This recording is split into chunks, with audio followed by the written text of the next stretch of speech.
This is the Arabian Desert, a barren land that lay still for centuries until it became a hotspot for one of Earth's most valuable commodities, oil, a resource that powers much of everyday life.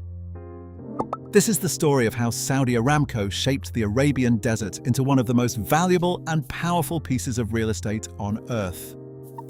In the early 20th century, the Arabian Peninsula was one of the most desolate places on Earth.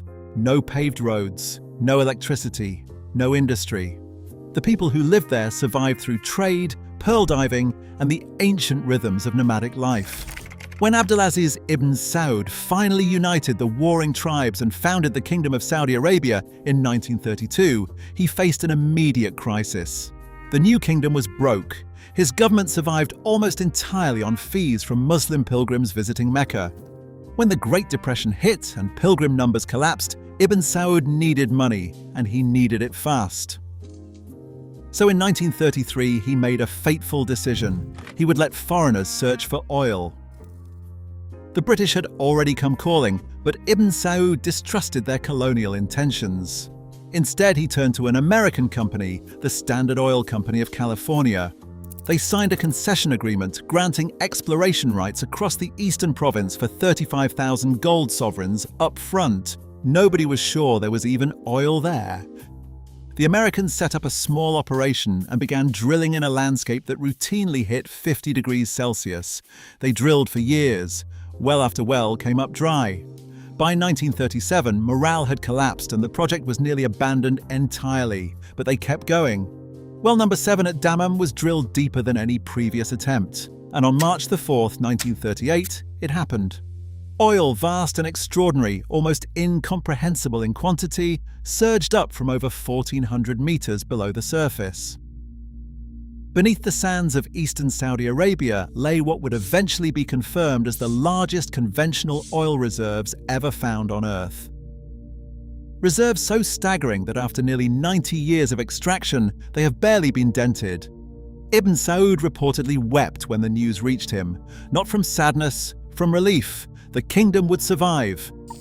The company was renamed Aramco, the Arabian American Oil Company, in 1944.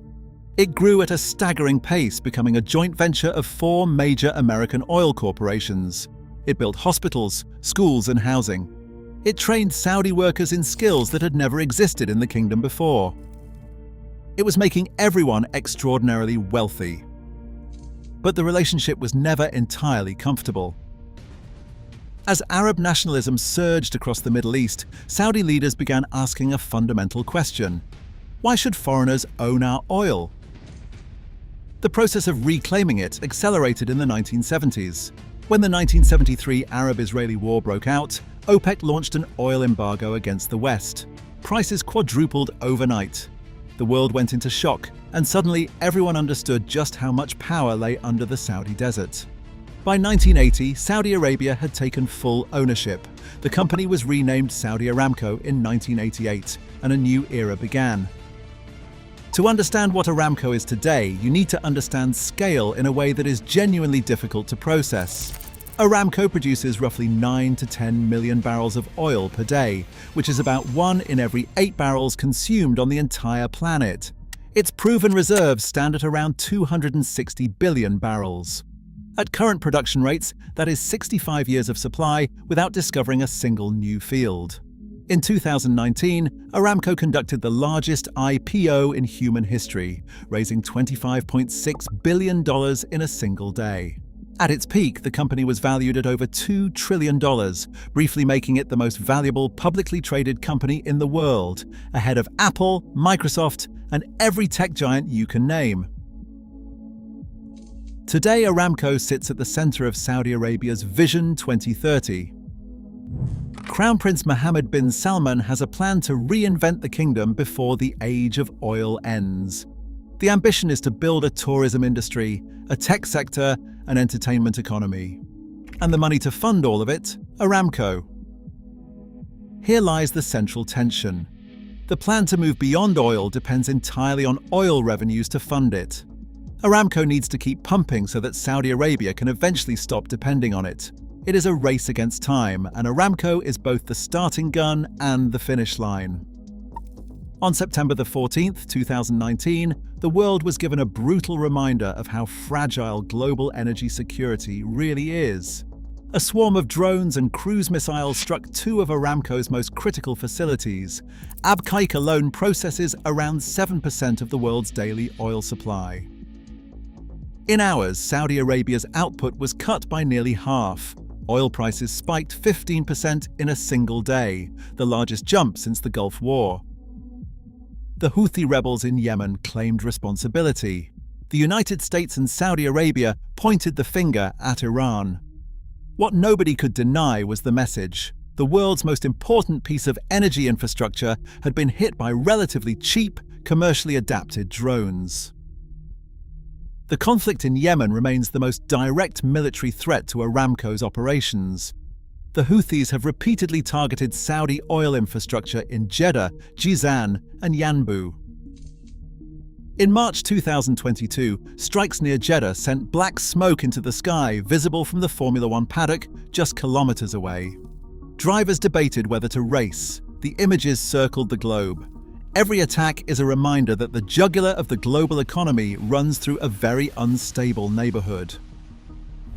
When Hamas attacked Israel on October 7, 2023, the ripple effects hit Aramco almost immediately. Saudi Arabia had been in landmark normalization talks with Israel, talks that would have reshaped Middle Eastern diplomacy. Those were frozen overnight. Then the Houthis escalated further, launching repeated drone and missile attacks on commercial shipping in the Red Sea, claiming solidarity with Gaza. Major shipping companies rerouted around the Cape of Good Hope, adding weeks and enormous costs to journeys that normally pass through the Suez Canal. The Red Sea is one of the most critical corridors for Saudi oil exports. Houthi attacks on shipping do not just hit commercial vessels, they raise the cost and risk of moving the very product Aramco sells. Looming over all of this is Iran. Roughly 20% of the world's total oil supply passes through the Strait of Hormuz every single day. If Iran were ever to close it, something it has repeatedly threatened, the global economy would face an immediate and severe shock. Saudi Arabia and Iran formally restored diplomatic relations in 2023, brokered by China. But underneath the surface, the rivalry continues across the region. Aramco began as a gamble in the sand. A broke king, a desperate deal, and 7 failed wells before the 8th changed everything. Today it is something almost without precedent, a company so large, so strategically vital, and so deeply woven into the fabric of global civilization that its safety is effectively everyone's problem. When drones hit its facilities, prices move around the world in minutes. When conflict flares in the Middle East, traders in London, Houston, and Singapore watch the ticker with their hearts in their mouths. We live in a world that is genuinely trying to move beyond oil, but it has not yet. And until it does, Aramco, born in the heat of the Saudi desert nearly a century ago, will remain the beating heart of global energy, whether we like it or not.